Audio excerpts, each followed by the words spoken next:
হইয়াছে কালা, নূর নবীজির প্রেমে কাবা হইয়াছে কালা।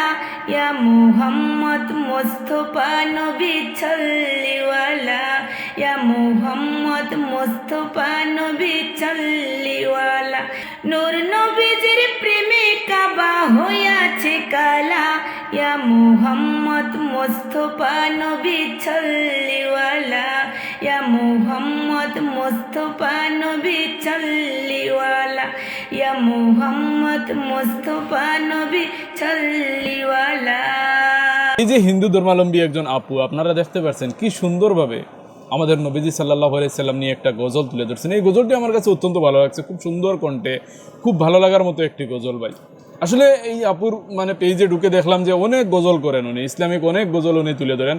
সবগুলো গজলে কিন্তু ভালো লাগে, ওনার কণ্ঠটা খুব বেশি ভালো লাগার মতো কণ্ঠ। আর উনি প্রায় সময় গজল তুলে ধরেন আমাদের নবীজি সাল্লাল্লাহু আলাইহি সাল্লাম নিয়ে, বা আমাদের ইসলাম ধর্মাবলম্বী অনেক গজল আছে ভাই, উনি তুলে ধরেন। আসলে ভাই ওনার গজলটা আপনাদের কাছে কেমন লাগছে কমেন্টের মধ্যে জানাবেন। আমার কাছে অত্যন্ত ভালো লাগছে, সেই জন্য আমি গজলটা তুলে ধরলাম। তো প্রায় মানুষ মানে এটা নিয়ে অনেক কথাই বলে যে হিন্দু মেয়ে হয়ে কেন এইগুলা গজল গাইতেছে। ভাই এটা নিজের মনের কথা, আর আমি ওনার জন্য দোয়া করি যে আল্লাহ পাক রব্বুল আলামিন যাতে ওনাকে হেদায়েত দান করেন এবং ওনার জীবনটা সুখের করেন এবং হায়াত দরাজ করে দেন। তো যাই হোক, ভিডিওটা যদি আপনাদের কাছে ভালো লাগে লাইক করে শেয়ার করবেন এবং কমেন্টের মধ্যে জানাবেন যে ওনার এই গজলটি আপনাদের কাছে কেমন লাগছে।